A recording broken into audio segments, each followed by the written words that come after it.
Bear cub was dangling from a power line. What this baby did was shocking.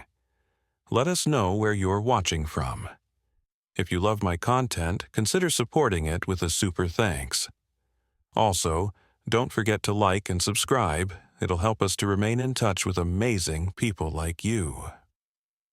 The rain fell in heavy sheets across the small mountain town of Pine Ridge, drumming against rooftops and turning dirt roads into muddy rivers. Inside the warmth of their cabin, Olivia Matthews cradled her 10-month-old daughter Harper against her chest, gently swaying back and forth as thunder rumbled in the distance. The baby's tiny fingers clutched her mother's sweater, her bright blue eyes wide with wonder rather than fear at the storm raging outside. "She's not scared of anything, is she?" Noah Matthews said with a proud smile, looking up from the fireplace where he was adding another log. "Just like her mother." Olivia laughed softly. "I was terrified of storms at her age. Mom said I would hide under the bed until they passed." She pressed a kiss to Harper's soft curls. "This little one, though, she's something special." Noah crossed the room and wrapped his arms around them both. "First night in our new home. What do you think, sweetheart? Was leaving the city worth it?" Olivia gazed out the window at the dense forest that surrounded their property, the trees swaying violently in the wind. Something moved between the trunks, probably just a deer seeking shelter. They'd seen several since moving in 3 days ago. "It's perfect," she whispered. "Just what we needed." What they needed was a fresh start.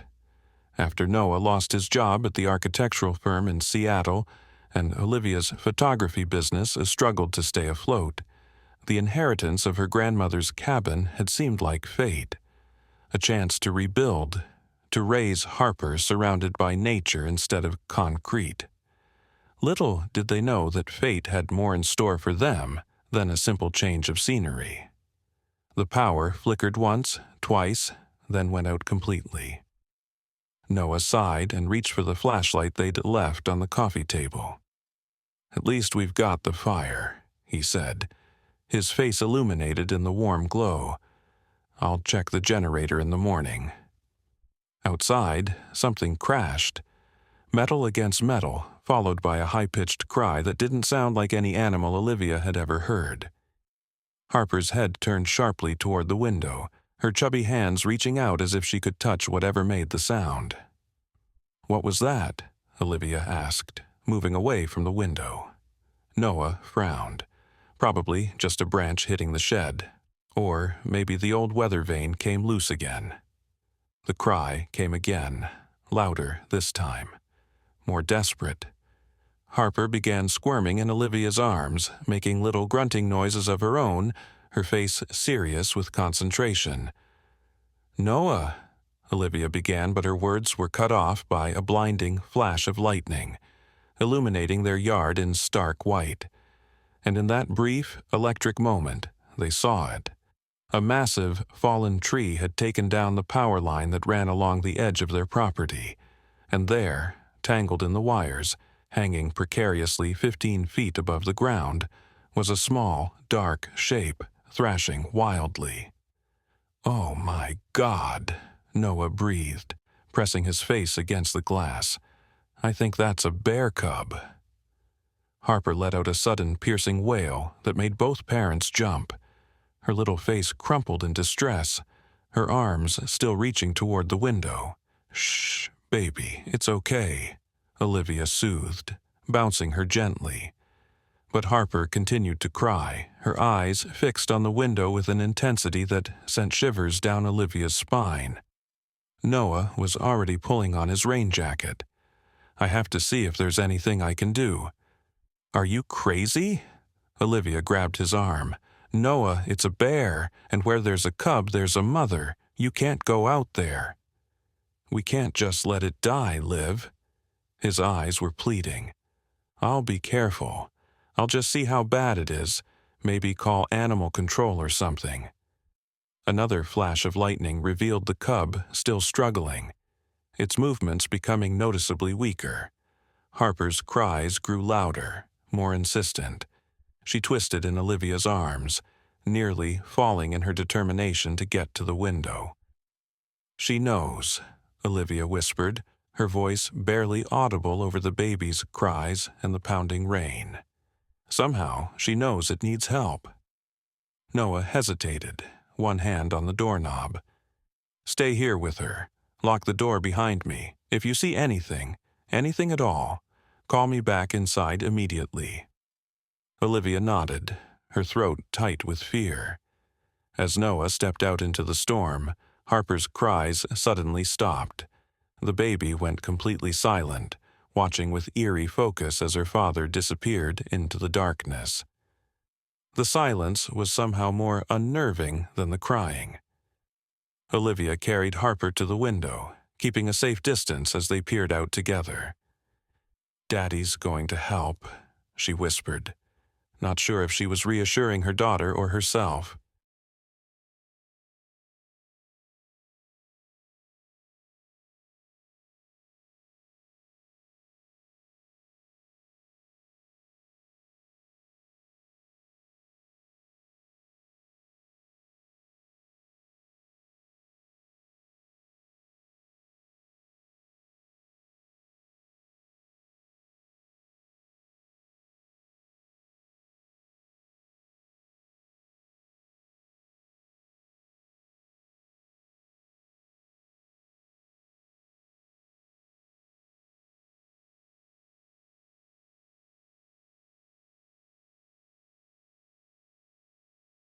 The rain made it hard to see clearly, but Noah's flashlight beam cut through the darkness as he approached the fallen power line. The cub had stopped moving.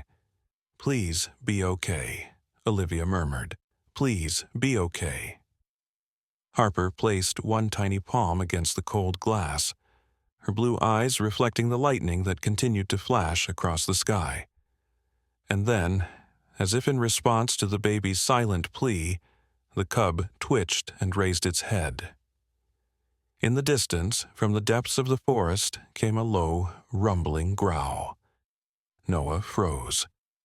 The flashlight beam trembled in his hand as he slowly turned toward the sound. The rain plastered his hair to his forehead, running in rivulets down his face as he squinted into the darkness between the trees. There was nothing to see, just shadows within shadows, the outline of pines swaying in the wind. But he felt it, a presence, watching, waiting. "Noah!" Olivia's voice cut through the storm, high with fear. "Noah, come back inside." He hesitated, torn between self-preservation and the pitiful sight of the cub hanging limply from the power line. The creature's eyes were half closed now, its small body shuddering with each labored breath. It couldn't be more than a few months old, probably on its first excursions from the den when the storm hit. "Just hold on, little one," Noah whispered, knowing he couldn't simply walk away. He swept the flashlight beam along the fallen tree, trying to determine if he could safely reach the cub without touching the power line. The massive pine had splintered about halfway up, its top half crashing down over the line that ran from a pole to their cabin. The cub must have been climbing when it fell, somehow getting caught in the cables as they came down. Another growl, closer this time. Noah took an involuntary step backward. He wasn't a wilderness expert. He was an architect from Seattle who could barely start a campfire without lighter fluid. What was he thinking?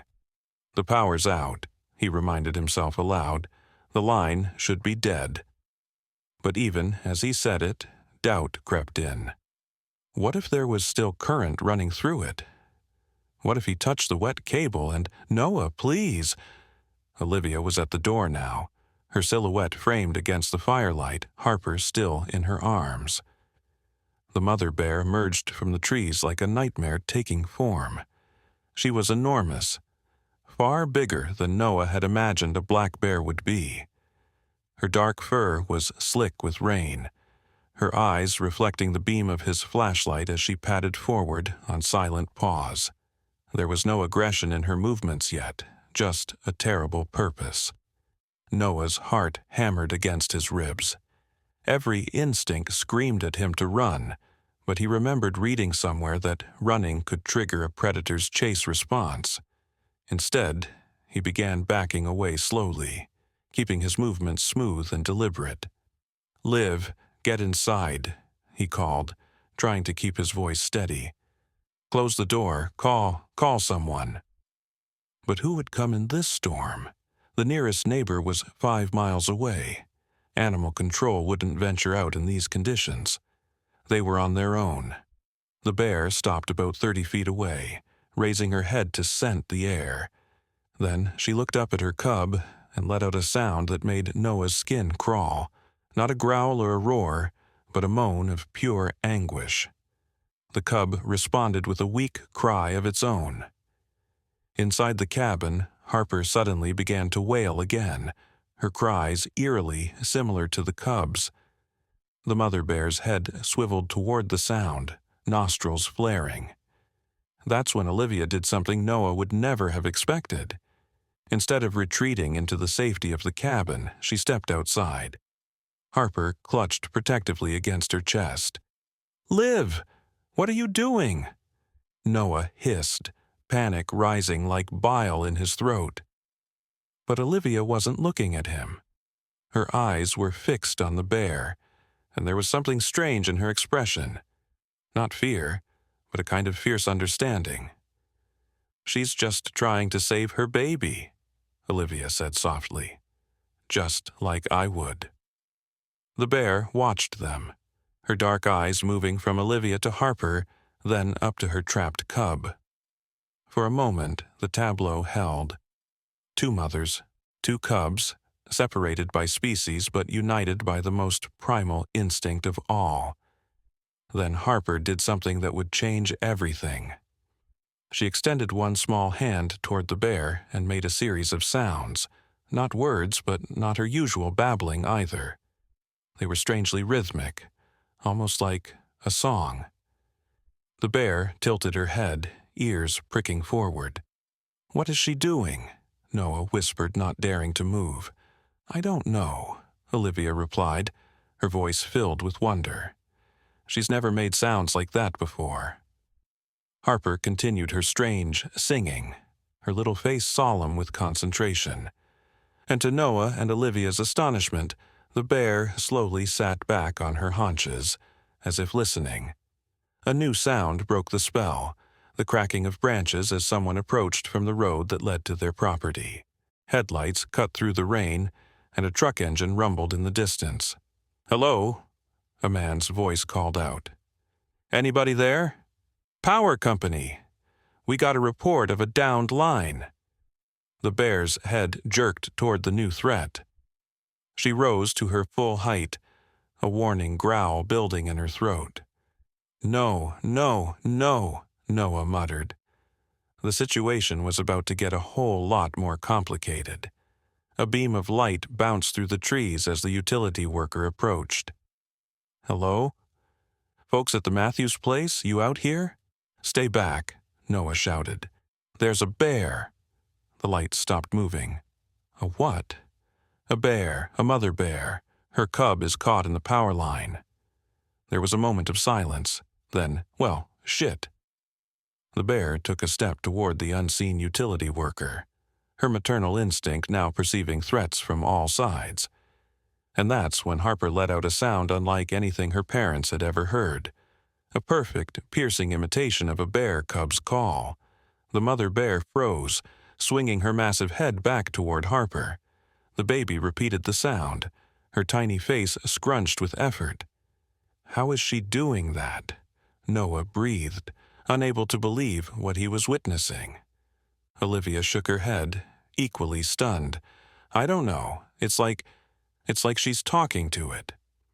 The utility worker had apparently decided to stay well back, which was the wisest choice under the circumstances. "I'm calling this in," he shouted from a safe distance. "Don't approach the bear or the power line. Both could kill you." But something extraordinary was happening. The mother bear was responding to Harper's calls, making soft grunting noises of her own. The massive creature took a hesitant step toward Olivia and the baby, then another. "Liv," Noah said tensely, inching toward his wife and daughter. "Come to me, slowly." Olivia didn't move. "Wait," she whispered. I think she's asking for help. She's a wild animal, Olivia. Look at her, Noah. Really look." Noah forced himself to study the bear. There was no aggression in her posture now. Her shoulders were hunched, head low, eyes moving repeatedly between them and her cub. She let out another mournful sound, and Harper responded with the same strange call. "This is insane," Noah muttered. But he couldn't deny what he was seeing. Somehow, impossibly, his infant daughter was communicating with a wild bear. A sharp crack from above made them all jump. The cub had started struggling again, and the branch supporting part of the fallen tree shifted ominously. The power line swayed, and the cub let out a cry of terror. The mother bear reared up, distress evident in every line of her massive body. "It's going to fall," Noah realized aloud. "The whole thing's going to come down." Without warning, a blinding flash of lightning struck a nearby tree, followed instantly by a deafening crack of thunder. The sound spooked the mother bear, who darted several yards away, then turned back, torn between fear of the storm and concern for her cub. In that moment of distraction, Noah made a decision. He ran toward the fallen tree, ignoring Olivia's cry of alarm. If the cub fell from that height in its weakened state, it might not survive. And if it died, he had no doubt the mother's grief would turn to rage. "Noah, stop!" Olivia shouted. But he was already climbing onto the trunk of the fallen pine, using the broken branches as handholds. The bark was slippery with rain, and twice he nearly lost his footing. But adrenaline drove him upward, closer to where the cub hung tangled in the wire. Now he could see the problem clearly. The cub's left hind leg was wrapped in the cable, twisted in a way that must be incredibly painful. The poor creature's eyes were wide with terror as it watched Noah's approach. "Easy," Noah said softly, trying to project a calm he didn't feel. "Easy there, little one. I'm going to help you." Behind him, he could hear Harper's strange calling sounds continuing, presumably keeping the mother bear at bay. He didn't dare look back to check. The utility worker was shouting something about the line being de-energized, but Noah barely registered the words. His entire focus was on reaching the cub without causing the branch it hung from to break completely. He stretched out one hand, so close now he could feel the cub's rapid, panicked breathing on his fingers. "Almost there," he murmured. "Just a little more." The cub snapped at him weakly, more from fear than aggression. I know," Noah soothed. "You're scared, but I'm trying to help you." His fingers brushed against wet fur, then found the cable. It was wrapped tightly around the cub's leg, cutting into the flesh. No wonder the poor thing was in such distress. Working by feel in the near darkness, Noah tried to loosen the wire. The cub whimpered but didn't struggle, either too weak or somehow understanding Noah's intent. "Noah," Olivia called, her voice strangely calm now. "The mother is coming back." He didn't look up from his task. "Keep her away, Liv. I've almost got it. No, I mean, she's coming to help." That made Noah turn his head. What he saw nearly caused him to lose his balance and fall from the tree. The mother bear was approaching slowly, cautiously, with Olivia walking beside her. Harper was still in Olivia's arms, still making those eerie calling sounds. Her little hand extended toward the bear as if guiding it. "Have you lost your mind?" Noah hissed. "Get away from it." But there was something in Olivia's expression, a mix of fear and awe and absolute trust in whatever was happening, that silenced him.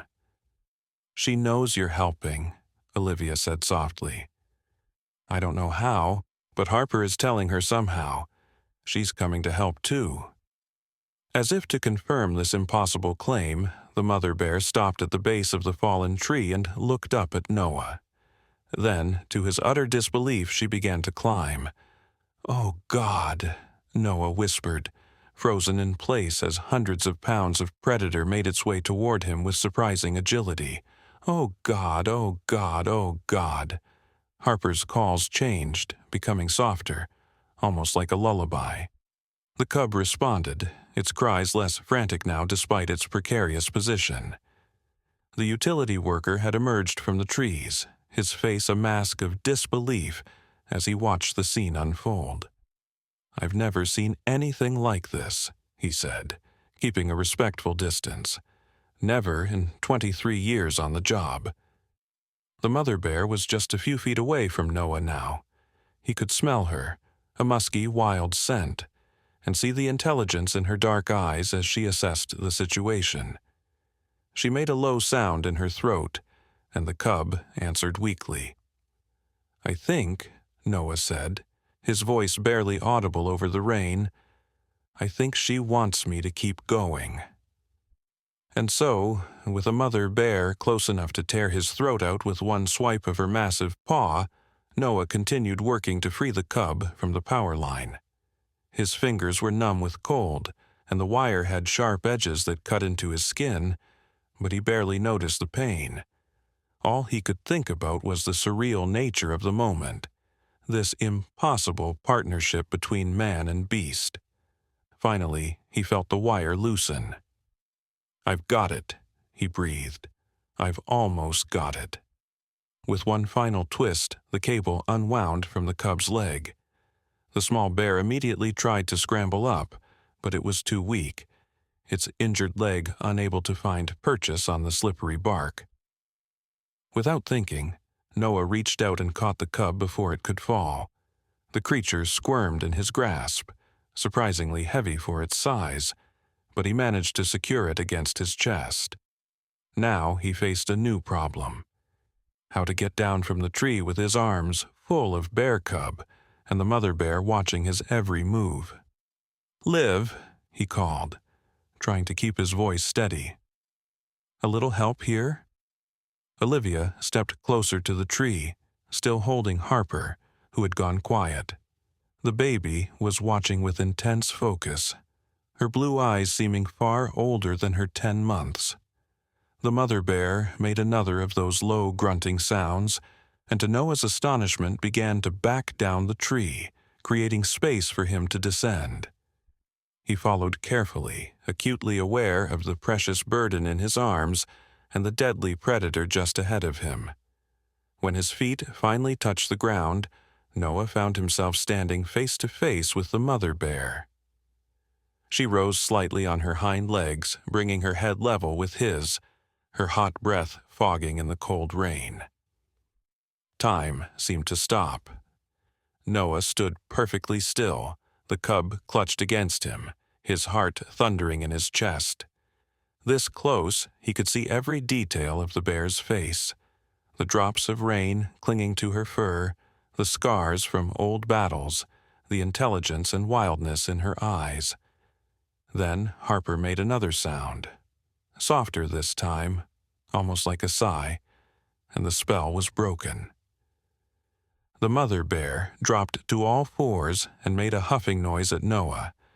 "I think," Olivia said softly, "she wants her baby back." Moving with deliberate slowness, Noah crouched and gently set the cub on the ground. It tried to stand but whimpered when it put weight on its injured leg. The mother immediately moved forward, nudging her cub with her nose, inspecting its wounds. The utility worker had been joined by another man, both watching from a safe distance, their faces illuminated by flashlight beams in the darkness. "Should we call someone?" the second man asked uncertainly. "Fish and Wildlife, maybe?" "Let's see what happens," the first worker replied. "I don't think they're in any danger right now." The mother bear began to lick her cub's injured leg, cleaning the wound with gentle thoroughness. The little bear's eyes were closing now, exhaustion overtaking fear. Harper suddenly squirmed in Olivia's arms, reaching out toward the bears with renewed urgency. "No, sweetheart," Olivia whispered, holding her daughter more securely. "We have to let them be now." But Harper was insistent, her little face crumpling with frustration as she made grabbing motions toward the bears. And to everyone's shock, the mother bear looked up, meeting the baby's gaze. There was a moment of perfect stillness. Then the massive creature took a step toward them, nudging her cub forward with her nose. "She wants to thank us," Olivia breathed, the words barely audible. Noah wasn't convinced. "Or she's deciding whether we'd make a good midnight snack." But there was no menace in the bear's approach. She stopped a few feet away, her cub hobbling beside her, and made a soft chuffing sound. Harper responded with another of her strange calls, her tiny hand still outstretched. What happened next would be debated among the residents of Pine Ridge for years to come. The utility workers would swear to its truth. Noah and Olivia would question their own memories, wondering if the stress and adrenaline of the moment had caused them to hallucinate. The mother bear dipped her massive head and, with extreme gentleness, touched her nose to Harper's extended hand. The contact lasted only a second. Then the bear backed away, shepherding her cub with her. They turned as one and padded into the forest, the mother's massive form shielding the little one from the rain.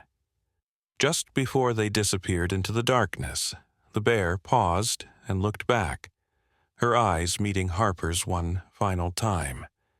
Then they were gone, swallowed by the night and the storm. For a long moment, no one moved or spoke. The only sounds were the drumming of rain on leaves and the distant rumble of thunder as the storm began to move away. Finally, the utility worker cleared his throat.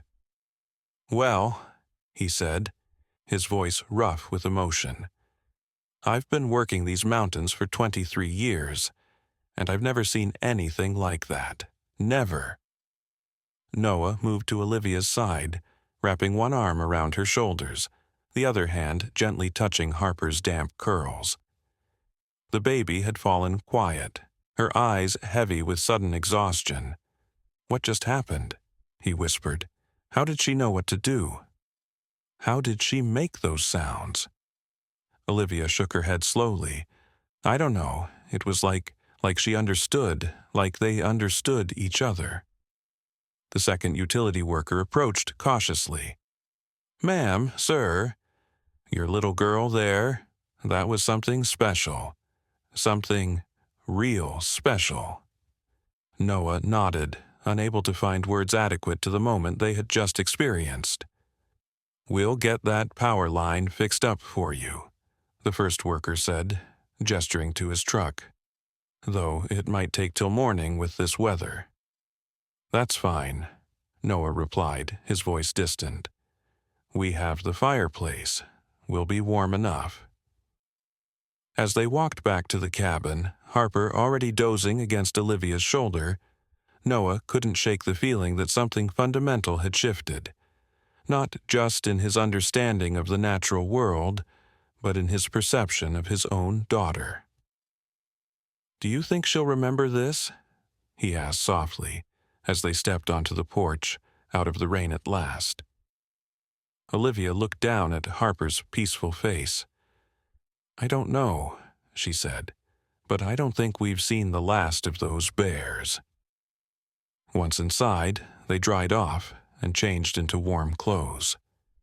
Noah built up the fire while Olivia put Harper to bed in her crib, the baby falling into a deep sleep almost immediately. The utility workers had brought them a lantern before returning to work on the power line, and its soft glow cast dancing shadows across the cabin walls. Olivia curled up next to Noah on the couch, both of them staring into the flames, trying to process the events of the night. "I keep thinking I imagined it all," Noah said finally. "That it was just the storm, the adrenaline, making us see things that weren't there. 2 other people saw it too, Olivia reminded him, and Harper. Noah, did you hear those sounds she was making? How did she know how to do that? Noah wrapped an arm around his wife, pulling her closer against the lingering chill. I don't know. Maybe babies are more connected to nature than we realize. Maybe they haven't learned to separate themselves from the world yet, to see animals as other. It was more than that. Olivia's voice was soft but certain. It was like she was speaking their language, like she knew exactly what to say. Outside, the storm was passing. The rain had gentled to a soft patter, and the wind no longer howled around the eaves. Through the window, Noah could see stars appearing as the clouds began to break apart. Should we tell people? He asked. I mean, beyond the utility guys who saw it? Olivia considered this. Who would believe us? They'd think we were making it up, or that we were crazy, letting our baby so close to a wild bear. We didn't exactly let anything happen, Noah pointed out. It all happened so fast. They fell silent again, lost in their own thoughts. Finally, Olivia spoke, her voice heavy with emotion. I think this place, this forest, I think it's going to change us, Noah. I think it already has. He nodded, slowly, feeling the truth of her words. Maybe that's why your grandmother left it to us. Maybe she knew we needed it. Olivia smiled faintly. Grandma Ellie always did say there was magic in these mountains. In Harper's room, the baby slept peacefully, one small hand outstretched, as if reaching for something only she could see. And in her dreams, she walked through a forest where bears spoke in human tongues, and humans answered in the language of the wild. Outside the cabin, at the edge of the clearing, a shadow moved. The mother bear stood watching, her cub at her side, their eyes reflecting the faint light from the cabin windows. They would return to their den soon, to safety and warmth. But for now, they lingered, drawn by something neither human nor bear could fully understand. A connection formed in the heart of the storm, a bridge between worlds that had been separate for too long. The cub made a soft sound, and its mother nudged it gently, as if reminding it to be patient. There would be time enough to explore this new bond. For tonight, it was enough to know that it existed. Slowly, silently, they turned and melted into the forest, leaving no trace of their presence except for a single set of tracks in the mud, a perfect imprint of a bear's paw alongside the tiny handprint of a child, pressed side by side as if in greeting, or, perhaps, in promise. Morning arrived with gentle fingers of sunlight pushing through the dissipating clouds. Noah woke first, stiff from sleeping on the couch, the fire reduced to glowing embers. For a moment, the events of the previous night seemed like a dream, too strange, too miraculous to have actually happened. But the mud caked on his boots by the door and the scratches on his hands from the power line were tangible proof. He moved quietly through the cabin, checking on Harper before starting a pot of coffee. The baby was still sleeping soundly, one arm flung above her head, her face peaceful. Looking at her now, it was impossible to reconcile this innocent child with the one who had somehow communicated with a wild bear just hours before. Outside, the utility workers had finished their repairs. The fallen tree had been cut into sections and moved aside, and the power line had been reattached to the cabin. As if on cue, the lights flickered on, the refrigerator humming back to life. Noah stepped onto the porch, coffee mug in hand, and surveyed their property in the morning light. The storm had left branches scattered across the clearing, but otherwise, things looked remarkably normal. No sign remained of the extraordinary encounter, no evidence that a mother bear and her cub had stood in that very spot, connecting with his family in a way that defied explanation. A truck pulled into the driveway, the logo of the power company emblazoned on its door. The utility worker from the night before, Tom Baker, according to his nameplate, stepped out and approached with a friendly wave. "Morning," he called. "Just checking that everything's working properly." Noah nodded, descending the porch steps to meet him. "Everything seems fine. Thank you for coming out in that storm." Tom glanced around, his expression turning serious. "About last night, I've been thinking about it all morning. Never seen anything like that in my life?" "Neither have we," Noah admitted. "To be honest, I keep wondering if we all imagined it somehow." "Wasn't no imagination," Tom said firmly. "My partner Jack saw it too. The way your little girl was communicating with that bear, that was real." He hesitated. "Speaking of which, I did make a call this morning to a friend of mine, ranger with the Forest Service. Thought he should know about an injured cub in the area." Noah felt a flicker of unease. "Is that necessary?" "The cub seemed okay when they left." "Probably fine," Tom agreed. "But that leg was pretty banged up, might need some looking after." He must have noticed Noah's discomfort because he added quickly, "Don't worry. I didn't mention anything about your daughter. Just said we spotted a mother bear and injured cub while repairing a line. Standard protocol." Noah relaxed slightly. The last thing they needed was attention from authorities who might ask questions they couldn't answer. "How exactly do you explain that your 10-month-old daughter speaks bear?" "I appreciate your discretion," he said. Tom nodded, his weathered face serious. Some things are between a man and the mountains, if you take my meaning. But listen, if you folks need anything, or if those bears come back around, you call me directly." He handed Noah a business card. "Been living in these parts my whole life. Never witnessed anything like what I saw last night, but I've heard stories." "Stories?" Noah asked, his curiosity piqued. Tom glanced toward the forest. "Old tales. Native legends about children with special gifts, people who could speak with animals. Most folks dismiss them as superstition, but—" He shrugged. "After last night, I'm not so sure." Before Noah could ask more questions, the cabin door opened, and Olivia appeared with Harper in her arms. The baby was awake now, her blue eyes bright and alert as she took in the morning scene. "Good morning," Olivia called, making her way down the steps to join them. "Everything fixed?" "Yes, ma'am," Tom replied, tipping his hat.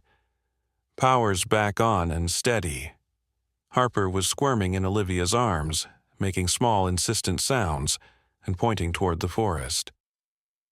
"Someone woke up energetic," Noah said, trying to keep his tone light despite the meaningful look he exchanged with his wife. Tom watched Harper with open curiosity. "She remember anything from last night, you think?" "She's only 10 months old," Olivia said. "She shouldn't be able to remember anything clearly at this age." But even as she spoke, Harper continued to gesture toward the trees with growing insistence. Her face screwed up with frustration when her parents didn't understand. "Bah!" she exclaimed. "Bah, bah!" The three adults exchanged glances. "Is she trying to say bear?" Tom asked quietly. Olivia adjusted Harper in her arms. "She's just babbling. Babies her age do that all the time." But there was uncertainty in her voice, and Noah could see the worry in her eyes. Harper had never made that particular sound before last night. Tom seemed to sense their discomfort. "Well, I'd best be getting back to the station. Like I told your husband, you folks need anything, you just call." He nodded respectfully to Olivia, gave Harper one last wondering look, and headed back to his truck. As the utility vehicle disappeared down the dirt road, Olivia turned to Noah. "He called someone, didn't he?" Noah sighed. "Forest Service. just about the injured cub. Standard procedure, apparently. He didn't mention Harper's, whatever that was. Bah! Harper insisted again, still pointing at the forest. Maybe we should go for a walk, Olivia suggested, her voice carefully neutral. Check the property for storm damage. Noah understood what she was really proposing. Are you sure that's a good idea? Those bears could still be around. I think that's exactly why she's so agitated, Olivia replied softly. I think she wants to make sure they're okay. It was crazy. Absolutely crazy. And yet, after what they'd witnessed the night before, Noah couldn't dismiss the possibility that his daughter somehow felt connected to the bears, concerned about their welfare. Let me get my boots, he said with a sigh. 20 minutes later, they were following a narrow game trail into the forest. The morning air was cool and fresh after the storm, filled with the scent of wet pine and earth. Harper had calmed once they started walking, her eyes wide as she took in the sunlight filtering through the canopy above, the wildflowers nodding their heads in the gentle breeze. How far should we go? Noah asked, stepping over a fallen branch. We don't want to accidentally stumble on their den. Just a little further, Olivia replied. I don't think Harper would lead us into danger. The absurdity of that statement, trusting the instincts of an infant over their own adult judgment, wasn't lost on either of them. But after last night, normal rules no longer seemed to apply. They walked in silence for another 10 minutes, going deeper into the forest than they had ventured since moving to the cabin. Noah was about to suggest turning back when Harper suddenly stiffened in Olivia's arms, her little body quivering with excitement. Bah! She exclaimed, pointing ahead with absolute certainty. Noah and Olivia stopped, scanning the forest carefully. At first, Noah saw nothing unusual, just trees and undergrowth and dappled shadows. Then, a movement caught his eye. About 30 yards ahead, half hidden by a fallen log, was the mother bear. She was lying down, her cub nestled against her side, both apparently sleeping in the morning sun. Oh my God, Noah breathed, instinctively putting an arm out to stop Olivia from going any further. We need to back away, slowly. But Harper had other ideas. She let out one of those strange calls from the night before. Not quite a word, not quite an animal sound, but something in between. The mother bear's head immediately lifted, her dark eyes finding them with uncanny precision. Noah tensed, ready to grab his family and run if necessary. But the bear made no aggressive move. She simply watched them, her expression, if bears could be said to have expressions, almost contemplative. The cub stirred beside her, its injured leg now visibly swollen.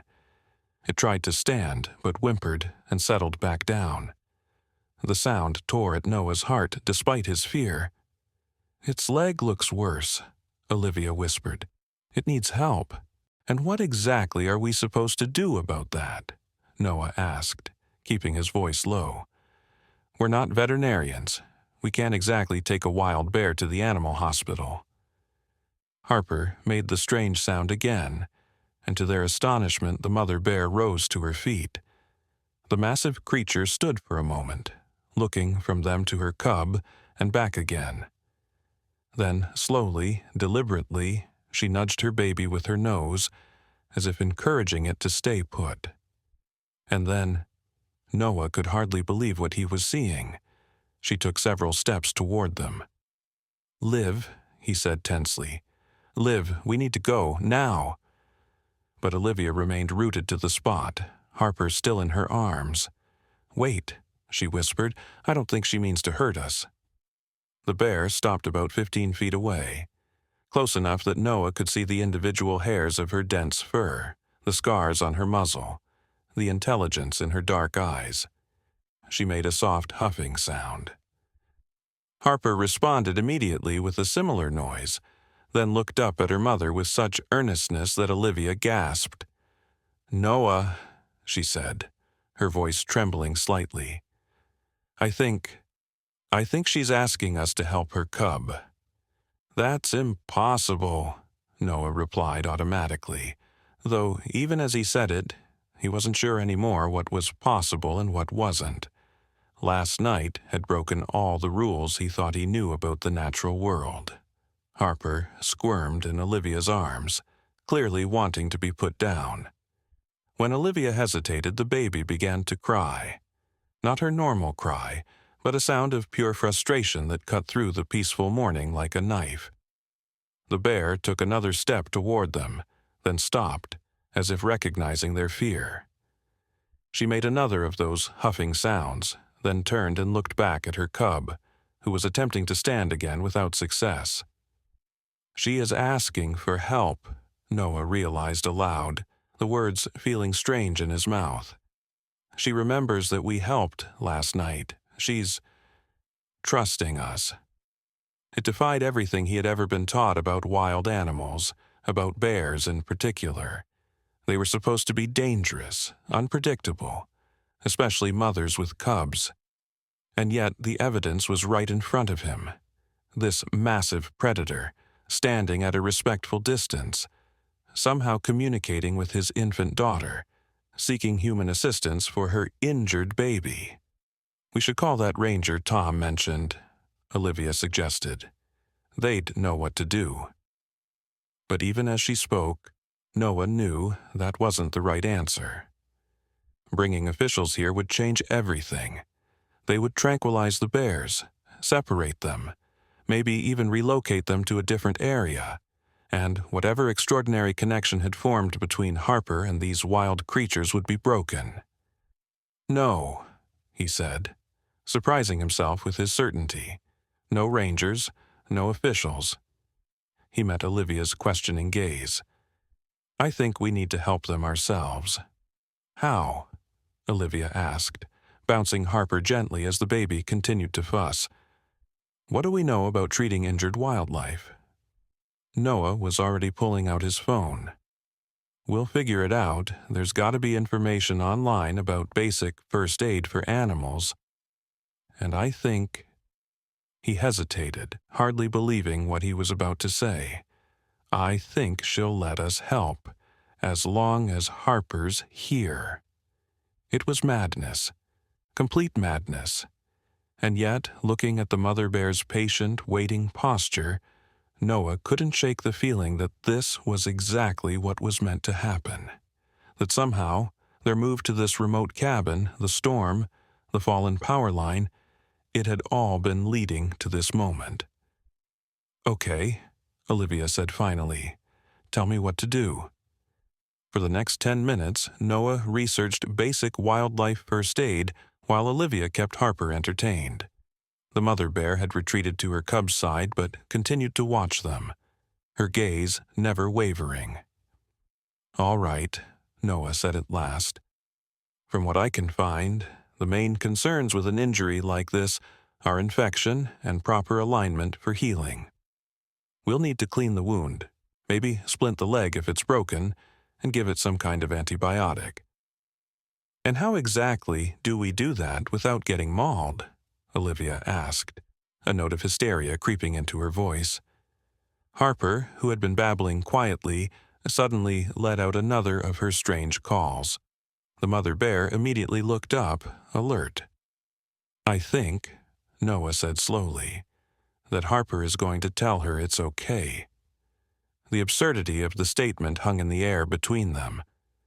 Their 10-month-old daughter, who couldn't even say mama or dada yet, was somehow going to explain veterinary first aid to a wild bear in bear language. And yet— "I need to go back to the cabin for supplies," Noah said, making a decision. "Will you two be okay here?" Olivia looked from the bears to Harper to Noah, conflict evident on her face. Then her expression cleared, replaced by the same fierce determination he'd seen the night before, when she'd walked alongside the mother bear in the storm. "We'll be fine," she said. Harper will keep them calm." Noah nodded, then turned and jogged back toward the cabin, his mind racing. What had their lives become in the span of less than 24 hours? How had they gone from being ordinary city people to whatever this was? At the cabin, he gathered everything he could think might be useful: the first aid kit, towels, bottled water, a jar of honey, which seemed appropriate somehow, some rope that could be used for a splint, and a bottle of liquid children's amoxicillin that had been prescribed for Harper's ear infection the month before.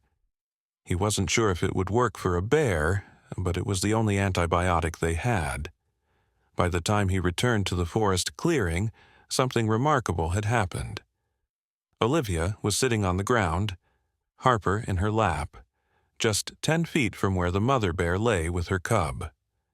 The massive predator was watching them with what could only be described as patience, while Harper babbled happily, occasionally making those strange sounds that seemed to resonate with the bears. Noah stopped at the edge of the clearing, afraid that his presence might disrupt the fragile peace. "It's okay," Olivia called softly. "Come slowly. She knows you're trying to help." Heart pounding, Noah approached, the supplies clutched in his arms. The mother bear's gaze shifted to him, and he saw her muscles tense slightly. Harper immediately made a soothing sound, reaching one tiny hand toward the bear. The massive creature relaxed, though her eyes remained fixed on Noah. "This is surreal," he murmured as he knelt beside Olivia. "How did this happen?"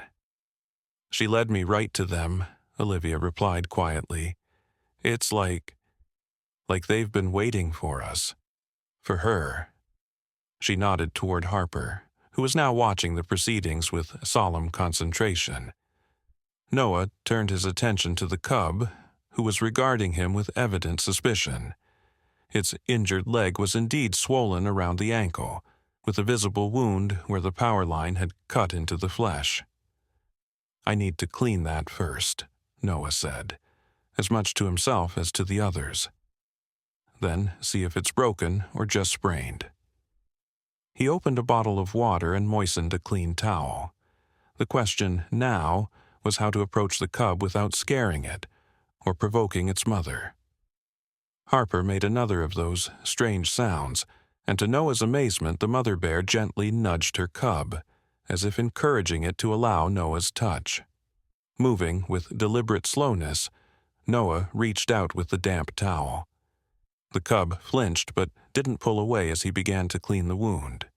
The flesh around the ankle was raw and inflamed, but once the mud and dried blood were cleaned away, he could see that the cut wasn't as deep as he'd feared.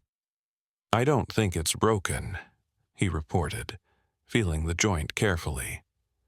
"Just a bad sprain in this cut. It needs to be cleaned thoroughly and bandaged, and he should probably have antibiotics to prevent infection."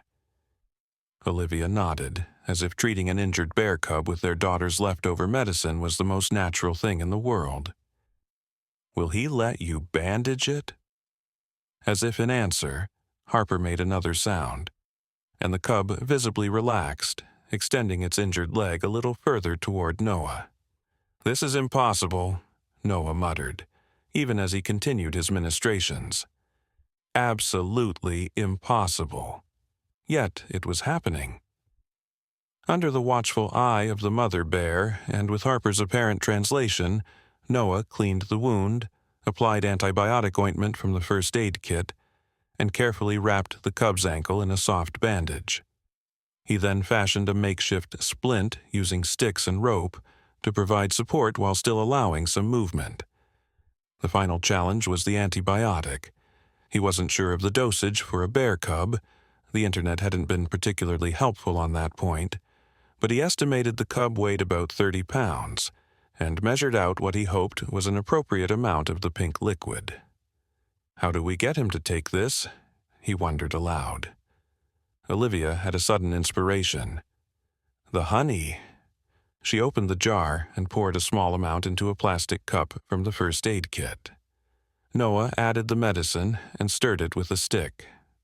Harper watched the proceedings with great interest, then made another of her strange sounds when the mixture was ready. The cub, which had been lying patiently during the bandaging, perked up and sniffed the air. Noah placed the cup on the ground and backed away. The cub immediately crawled forward and began lapping up the sweet mixture with evident enjoyment. "I can't believe this is working," Olivia whispered, her eyes wide with wonder. When the cub had finished the medicine, it retreated to its mother's side, licking its muzzle contentedly. The mother bear inspected her cub's bandaged leg, sniffing it carefully before giving it a gentle lick.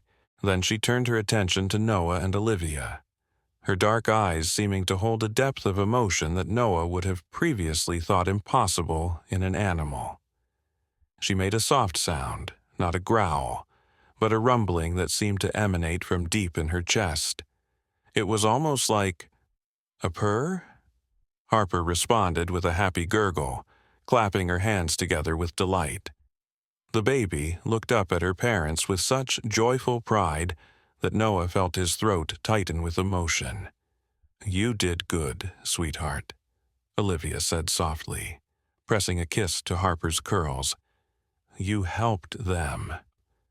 The mother bear rose to her feet, gently nudging her cub to remain where it was. Then, to Noah and Olivia's astonishment, she took 3 deliberate steps toward them and lowered her massive head until it was level with Harper's. For a heart-stopping moment, bear and baby regarded each other, barely a foot of space between them.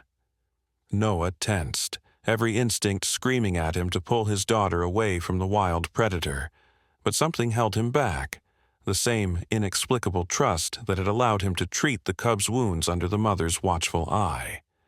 The bear made another of those rumbling sounds, and Harper reached out one tiny hand, touching the coarse fur of the bear's muzzle for the briefest of moments. Then the bear backed away, returning to her cub. She nuzzled it gently, then looked once more at the human family. "I think they're leaving," Olivia whispered. Sure enough, the mother bear was helping her cub to its feet. The little one tested its bandaged leg gingerly, putting just a bit of weight on it. It wasn't perfect, but it could move. With a final glance at Harper, the mother bear led her cub slowly into the deeper forest, disappearing among the trees like shadows melting into darkness. For a long moment, no one moved or spoke. The clearing felt strangely empty without the bear's presence, as if something magical had departed with them. "What just happened?" Noah asked finally, his voice hoarse with emotion. Olivia shook her head, tears glistening in her eyes. "I don't know. I really don't know." Harper was watching the spot where the bears had vanished, her little face solemn again. Then she turned to her parents and said, with perfect clarity, "Bye-bye." Noah and Olivia stared at their daughter in shock. Those were her first real words, not mama or dada, but a farewell to a wild bear. "Did she just—" Noah began. Olivia nodded slowly. Yes, she did." They gathered their supplies in silence, each lost in their own thoughts, and began the walk back to the cabin. The forest seemed different now, not simply trees and underbrush, but a living, breathing entity with secrets and wonders they were only beginning to understand. As they emerged from the trees into their clearing, Noah spotted a Forest Service vehicle parked beside his car.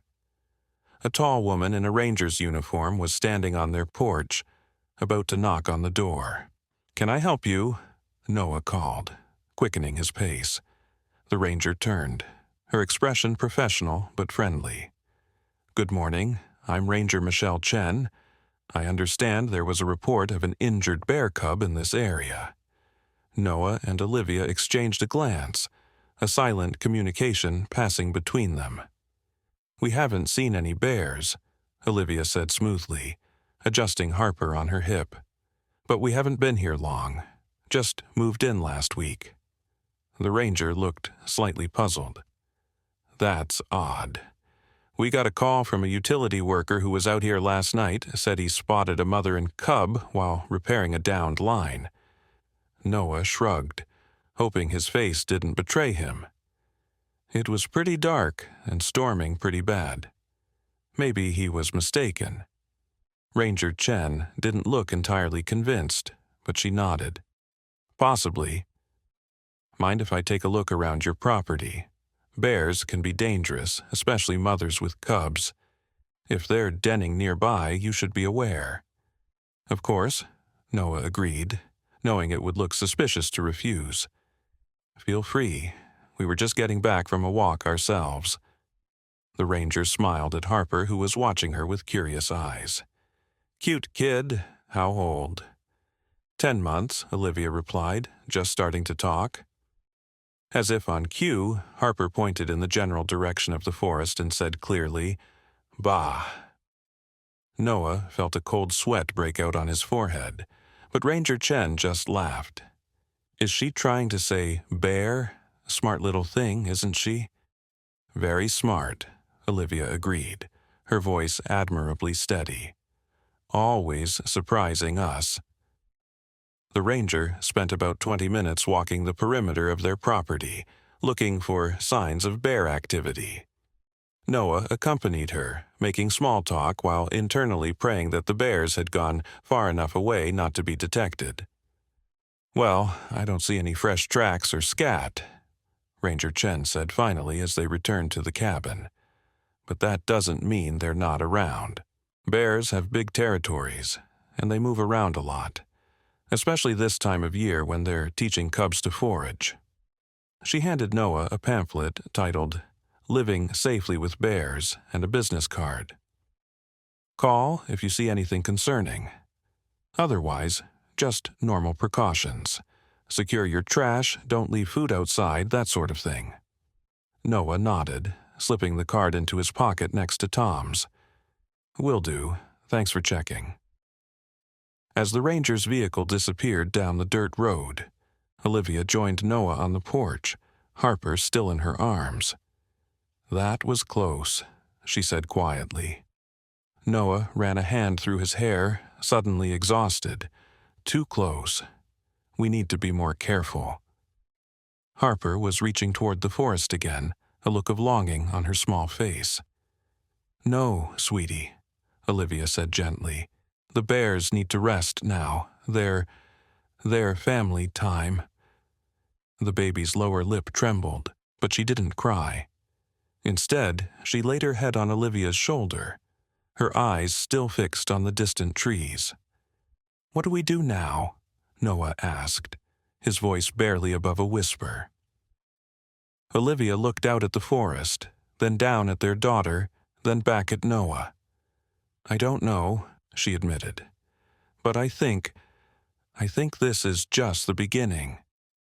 That night, after Harper was asleep, Noah and Olivia sat on the porch steps, a single lantern illuminating their faces as they gazed at the star-filled sky.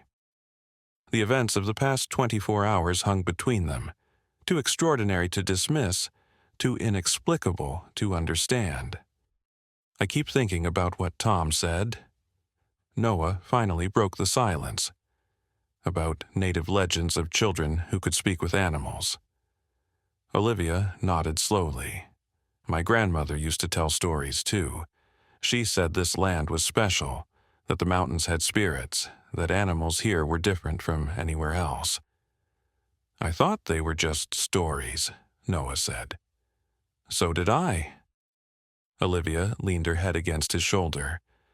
But after today, Noah, our daughter, somehow knows how to communicate with bears. How is that possible? Noah had no answer. He was an architect, a man who believed in straight lines and solid foundations, in things that could be measured and calculated. Nothing in his experience had prepared him for this. Maybe it's this place, he suggested. Your grandmother talked about the land being special. Maybe there's something here that, I don't know, awakened something in Harper. Or maybe it was always in her, Olivia said softly. Maybe we just needed to be here for it to show itself. They fell silent again, contemplating the implications. Their daughter was only 10 months old. If she could already communicate with bears, what would happen as she grew older? Would she be able to talk to other animals too? How would they protect her, guide her through an ability they couldn't begin to understand? "We can't tell anyone," Noah said finally. "You saw how the ranger reacted, just to Harper saying, 'Bah.' If people found out what she can really do..." Olivia shuddered. "They'd want to study her, turn her into some kind of scientific curiosity. Or worse, they wouldn't believe us, would think we were putting her in danger by letting her near wild animals." "So, we keep it secret," Noah agreed, "just between us. And maybe Tom. He already saw it and he seems trustworthy." "What about the bears?" Olivia asked. "They'll come back, Noah, I'm sure of it, especially while the cub is healing." Noah thought about the mother bear's intelligent eyes, the gentle way she had touched Harper's hand. There had been something almost human in her regard, as if she recognized in Harper a kindred spirit, a bridge between their worlds. "Then we'll be careful," he said. "Set some boundaries. Make sure Harper understands, as much as a baby can understand, that this is special, private, not something to show to strangers." Olivia laughed softly. "How exactly do you explain the concept of a secret to a 10-month-old? "I have no idea," Noah admitted, "but we'll figure it out. Together." A twig snapped in the darkness beyond their yard. Both adults tensed, peering into the night. For a moment, Noah thought he saw the gleam of eyes watching from the shadows, not threatening, just observant. Then whatever it was moved away, silent as a ghost. "They're still out there," Olivia whispered, "watching over us." "Or watching over Harper," Noah corrected gently. In her crib inside the cabin, Harper slept peacefully, one small hand still stretched toward the window, toward the forest and its secrets. And in her dreams, she walked with bears, speaking their language, building bridges between worlds that had been separate for far too long.